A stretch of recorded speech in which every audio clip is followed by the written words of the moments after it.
Going Bicoastal by Dahlia Adler. This is my new favorite Dahlia Adler book for sure. This is a YA that I feel like is actually a good YA and like would be nice for teenagers to read.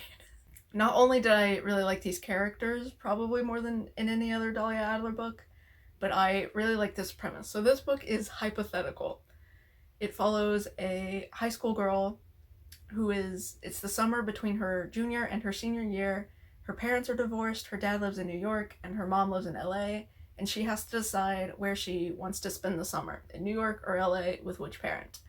And this book has two timelines, two alternate timelines. It's like a choose your own adventure. It's not really a choose your own adventure, but it's like a hypothetical dual scenario sort of fantasy novel. It's not a fantasy novel, it's just contemporary YA, but it follows two alternate paths.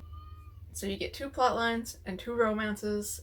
This main character is bisexual, great bisexual rep. There's also Jewish rep. She's Jewish. Both of her parents are Jewish. She's sort of believes, but isn't like quite practicing everything. Her mom doesn't practice at all. She has a Orthodox Jewish friend. So there's like a lot of different levels of Jewish representation here if you're into that. But the main storyline is just this girl being a teenager and trying to decide what she wants to do with her life and having happiness and finding people she likes and, making the most of her situation. So it's two distinct storylines. One, she is in LA with her mother and she meets this guy that she works with, this other teenage boy.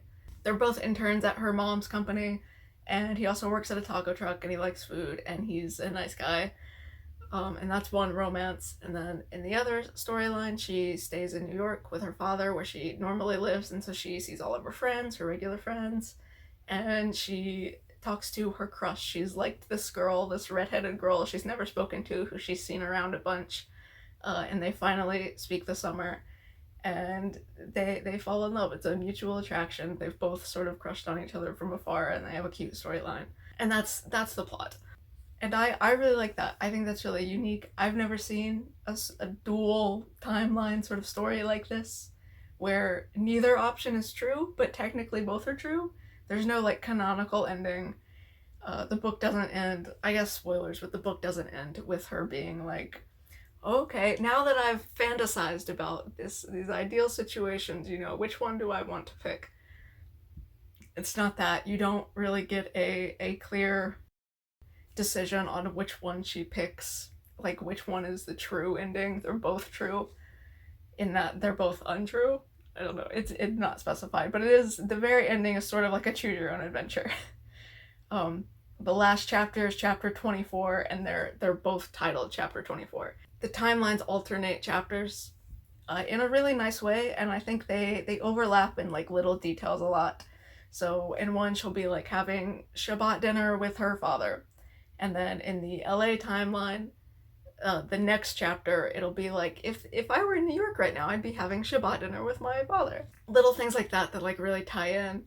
I get the guy works at a taco truck in LA, and then in New York, she's like, I could go for some tacos. It's like, it bounces off of each other very well. It's well structured, and the little details that like tie things together and create sort of through lines within the character. Even though these are two different, completely different scenarios, it is very much the same character, and she's interested in a lot of the same things. And of course, little things are different, and her life takes little different turns, but she's still, the core of her is still intact, and it's just really nice and well written. And I also liked that it feels like real teenage representation. Like, these were fairly responsible children, actually. These are kids who are concerned about their future and college and, friendships, relationships, but, they're like normal kids. There's not like insane melodrama. It's not adults in child bodies. They feel like real teenagers, and I liked that. And I liked how responsible they were. They weren't super immature. To compare this to another Dahlia Adler book I read, Out on Good Behavior, which is about college students who are several years older than this, those characters are way more immature than these teenagers, which I liked. I also like both of the romance options. maybe I'm partial to the girl, but I found that they were equally great partners. And they genuinely both have great qualities. They're both good to the main character. There's a cool thing about the main character's name is Natalia, but in New York, her dad called her Tall, and then like her mom might call her like Nat. And so there's like all these different nicknames.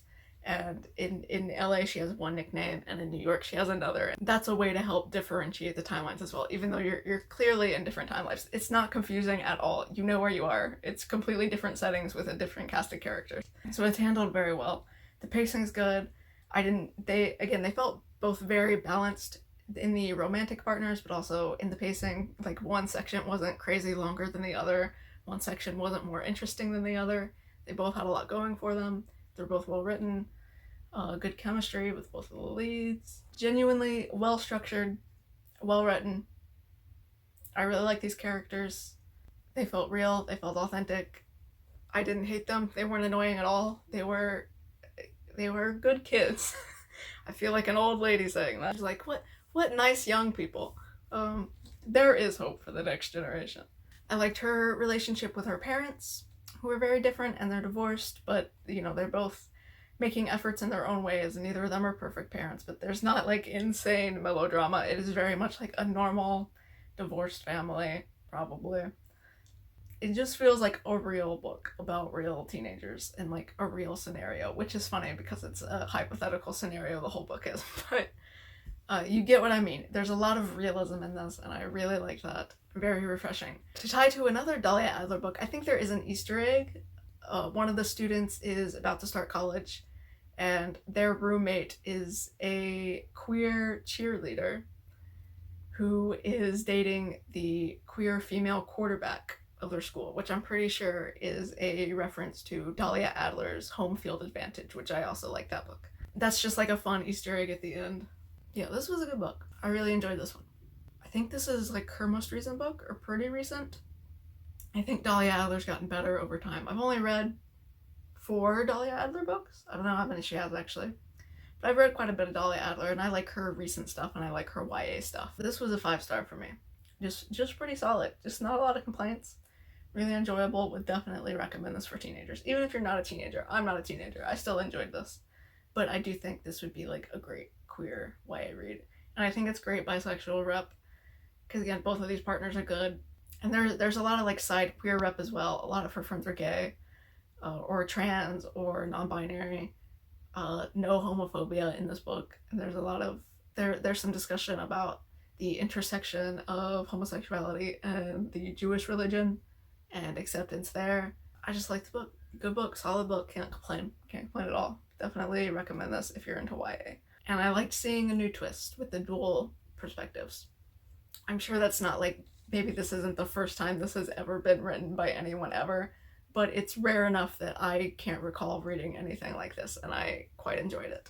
So it's like 2 books in one, or like fan fiction, if you wanted the main character to be with someone else, but it's canon, but they're also with someone else at the same time. Just fun, just a good book.